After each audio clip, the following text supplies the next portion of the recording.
دینی معلومات حاصل کرنے کے لیے دیکھیے رجا CSC یوٹیوب چینل۔ جی ہاں، رجا CSC۔ بلکہ مہمان کے آگے بہت سارا کھانا رکھ دیا جائے، پھر اس میں سے جتنا بھی بچ جائے اسے کھاتے رہیں تو قیامت کے روز اس کا حساب بھی نہیں لیا جائے گا۔ پیارے پیارے اسلامی بھائیوں، مہمان نوازی کی سنتیں اور آداب، اسی سے متعلقہ چند روایات کل ذکر ہوئی تھی، مزید آپ سماعت فرمائیں۔ کل بتایا گیا تھا کہ مہمان کسی کے یہاں کیا آتا ہے، بلکہ اللہ کی رحمت اس کے یہاں آتی ہے، اور بڑی تیزی کے ساتھ اللہ تبارک و تعالیٰ کی رحمت اس کے گھر پر آتی ہے جس کے یہاں مہمان آتا ہے۔ انوکھی مہمان نوازی حضرت ابو طلحہ رضی اللہ تعالیٰ عنہ ایک رات بارگاہ مصطفیٰ صلی اللہ علیہ وسلم میں کہ ایک مہمان کو اپنے گھر لے گئے اور اپنی زوجہ ام سلیم سے پوچھا کہ کیا گھر میں کچھ کھانا موجود ہے؟ بیوی صاحبہ نے عرض کی کہ صرف ایک آدمی کی خوراک ہے۔ آپ نے حکم دیا کہ بچوں کو بہلا پھسلا کر سلا دو اور کھانا مہمان کے سامنے رکھ دو، پھر تم چراغ کی بتی درست کرنے کے بہانے سے اٹھو اور ایک دم چراغ کو بجھا دو، پھر ہم اور تم اندھیرے میں مہمان کے ساتھ کھانے کے لیے بیٹھ جائیں اور مہمان کو دکھانے کے لیے ہم دونوں برتن میں ہاتھ ڈالتے رہیں اور یوں ہی منہ چلاتے رہیں تاکہ مہمان یہ سمجھے کہ ہم دونوں بھی کھانا کھا رہے ہیں۔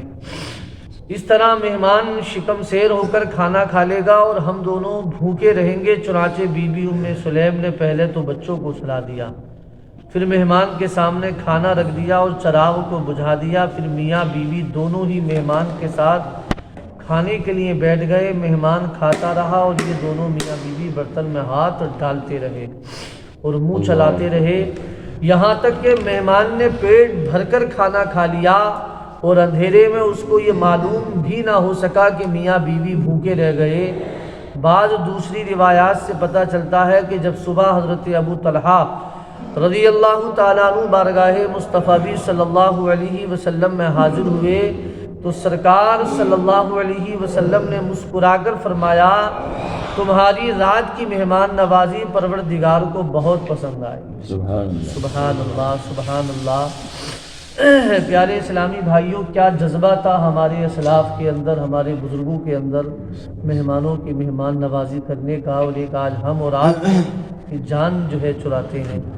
مشہور یہی ہے کہ جلد بازی شیطان کا کام ہے، مگر نیکی کرنے میں جتنا ہو سکے جلدی ہی کرنی چاہیے۔ جیسے کہ حضرت حاتم اسم رحمۃ اللہ علیہ نے فرمایا ہے، جلد بازی شیطان کا کام ہے، بڑا مشہور مقولہ ہے، مگر 5 چیزوں میں جلدی کرنی چاہیے۔ پہلا کیا؟ مہمان کو کھانا کھلانے میں، اس میں دیر نہ کریں، جلدی کریں۔ دوسرا میت کو دفن کرنے میں، تیسرا لڑکیوں کے نکاح میں، چوتھا قرض ادا کرنے میں، اور 5واں گناہوں سے توبہ کرنے میں، نیز دعوت ولیمہ میں بھی جلدی کرنا سنت ہے۔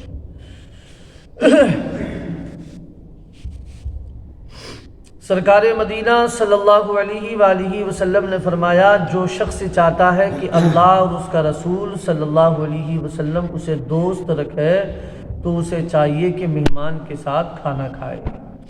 حضرت جابر رضی اللہ تعالیٰ عنہ سے مروی ہے کہ تاجدار مدینہ صلی اللہ علیہ وسلم نے ارشاد فرمایا، جو شخص اپنے بھائی کو وہ چیز کھلا دے جو وہ چاہتا ہے تو اللہ تبارک و تعالیٰ اس کے لیے 10 لاکھ نیکیاں لکھتا ہے، اور 10 لاکھ برائیاں اس کے نامہ اعمال سے مٹاتا ہے، اور 10 لاکھ درجے اس کے بلند کرتا ہے، اور اس کو 3 جنتوں سے کھانا کھلاتا ہے، یعنی فردوس، عدن اور خلد سے۔ تو پیارے اسلامی بھائیوں، اللہ کا کتنا کرم ہے، ہمارے لیے ثواب کمانا کس قدر اس نے آسان کر دیا ہے، اور ہمیں چاہیے کہ ہم اپنے مہمان کی پسند کا بھی خیال رکھا کریں۔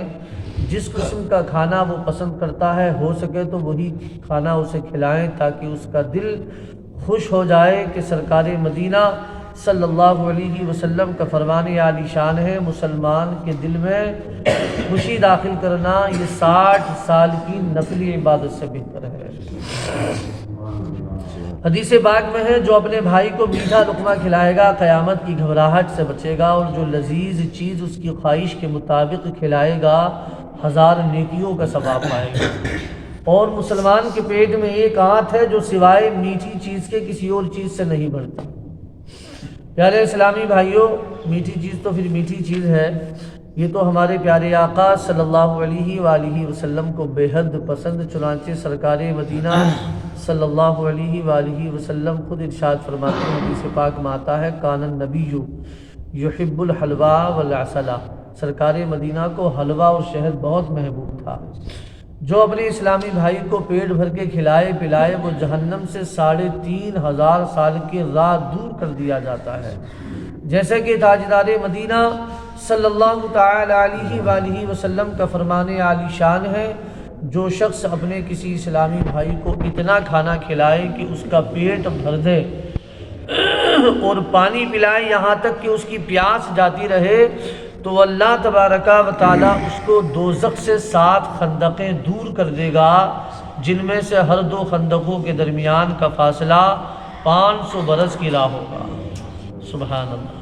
پیارے پیارے اسلامی بھائیوں، اپنے بھائیوں کو کھلانے پلانے سے کوئی کمی نہیں آتی، اس سے فائدہ ہی فائدہ ہے، محبت بھی بڑھتی ہے۔ حضرت سیدنا امام حسن مجتبی رضی اللہ تعالیٰ عنہ کثرت سے لوگوں کی دعوت کیا کرتے تھے۔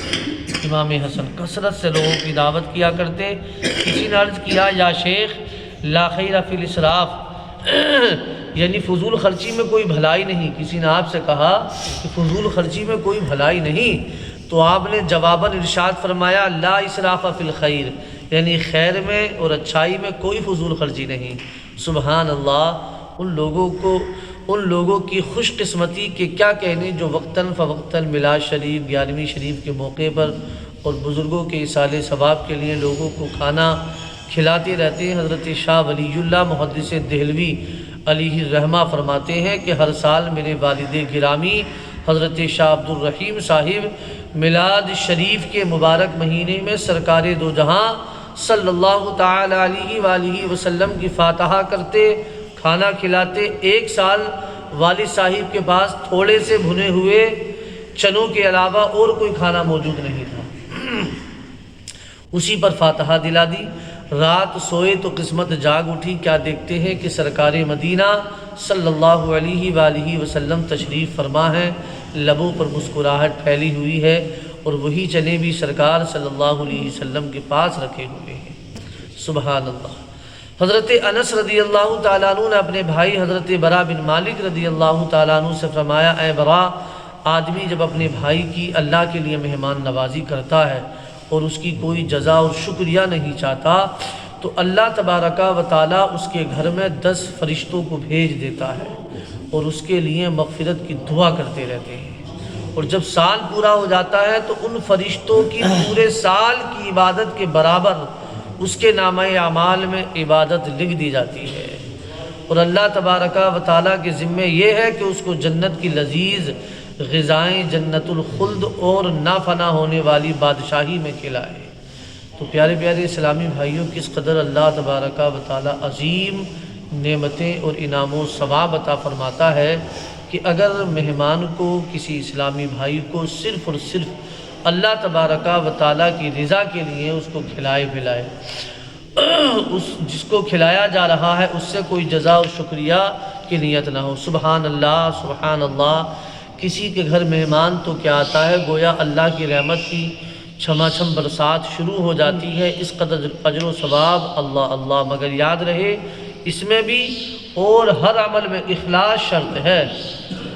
اگر کوئی دنیاوی مفاد یا شہرت کے پیش نظر کسی کی مہمان نوازی کرے تو پھر ثواب کی امید نہیں، اور ہرگز اس قسم کی بات زبان تو زبان دل میں بھی نہ لائیں کہ ہمارا مہمان تو بڑا بے مروت نکلا، کچھ دینا تو درکنار، زبانی شکریہ تک ادا نہ کیا، اس طرح ثواب ضائع ہو سکتا ہے۔